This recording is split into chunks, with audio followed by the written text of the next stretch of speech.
Hey guys, Condor here. We're back with some more War Thunder today. Now today, the gameplay that I have for you is one in which I flew out the F4U-1a USMC. Now, before I really get into the gameplay itself, I kind of want to address my absence for this past couple weeks. I've had a lot of stuff going on. Actually, for 2 weeks, I was in Cambodia, which, if you don't know where that is, it's just a small country in Southeast Asia next to Thailand and Vietnam. Now, I went there on a school global studies trip, and while we were there, we helped out at schools.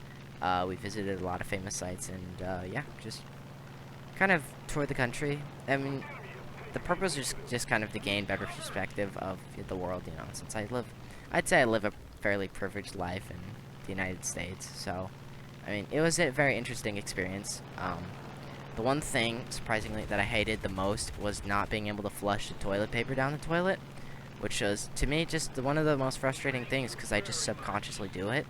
So, not being able to do that kind of threw me off at first, and I just found it really frustrating. But on top of that, the school that I go to works in trimesters, which, is like 1/3 of the year per grading period. And right when I got back from my trip, it was at the end of the trimester, so I just had a shit ton of work, and it was kicking my ass. And for me personally, YouTube takes the backseat to academics, so unfortunately, I wasn't able to record or play that much at all, really. But now, obviously, I have a couple games stored up, so expect maybe 3. I think I have 3 games after this, or 3 clips, really. After this, in the next couple days, I'm going to try and make up a little bit. But, anyways, back to the F4U. So, obviously, this plane is the U.S. Marine Corps variant of the regular F4U. And, right off the bat, you'll notice that it performs way better. Now, I'm not sure whether that has to do with it not having a carrier hook on it, or if it's just kind of a different plane. Because, honestly, it performs at a whole new level. And for the battle ratings, the regular F4U sits at a 2.3, I believe. Not 100% sure on that, but I'm pretty sure. And this plane sits at a 3.3. So, obviously, there's a big difference in that, just right off the bat. Now, a couple things that I really, really love about this plane are its guns, obviously. Oh my god, love the 50 cals.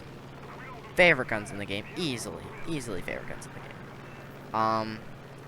It's also got a very, very, very, very, very good dive speed. Like, one of the best diving planes for its tier, like, in the whole game. Like, it dives like a fucking boss.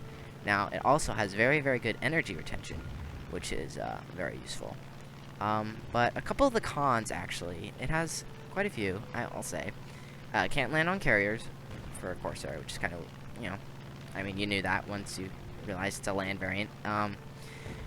It's kind of vulnerable because it can't roll well, and it's a really big target. So, like, defensive flying in it's fairly difficult, but, yeah, if you know how, it takes a bit of practice. I'd say this plane has a pretty steep learning curve, because when I, first started playing, I sucked with it, but, later on, I got better and better and better, and now I freaking love this plane, and I've got multiple 5, 6, even 7 kill battles with it. So, anyways, back on the gameplay. I've killed 5 planes so far, and the last guy I actually chased all the way up to 6K, and then he flew all the way back to base and began to climb up. And at this point, he was far enough away from the runway that I began my slow descent towards him. And this plane, as you can see right here, it's a little wonky at low speeds. You definitely need to keep your speed up in this plane, but it does have good energy retention.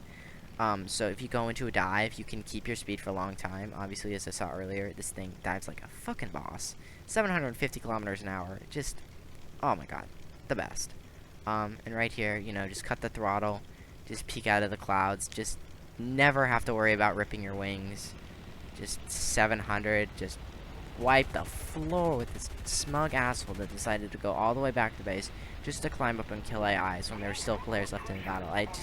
The most frustrating thing for me. Like, you didn't even kill, and you killed 1. You spent all your money, or all your ammo, killed 1 AI, and then flew all the way back to base, made me fucking climb all the way up. Oh, I was bitter. But anyways, that was the end of the battle. If I had to sum up my opinions of this plane, it's play it. It's a beast. It's a fucking beast, and I love it. And I've actually, honestly, it's become one of my new favorite planes in the game. Now, I know this is kind of a short gameplay, and a little bit of it was recap as to why I was gone. But honestly, like, take this plane seriously because it does work, and I really, really recommend flying it. So, I ended up the battle with 6 kills. Unfortunately, I actually had a better battle earlier where I had 7, but the video file got corrupted and I was pissed. And also unlocked the P38J15 in this battle, so, you know, another plus. But yeah, anyways, I hope you guys liked this quick little video. I know it wasn't very long, and I know I talked about a lot of stuff, but yeah, I really hope you guys enjoyed. This is a great plane. I cannot say enough good things about it, and yeah, I hope you guys enjoyed. This has been the Condor, and I'll see you later.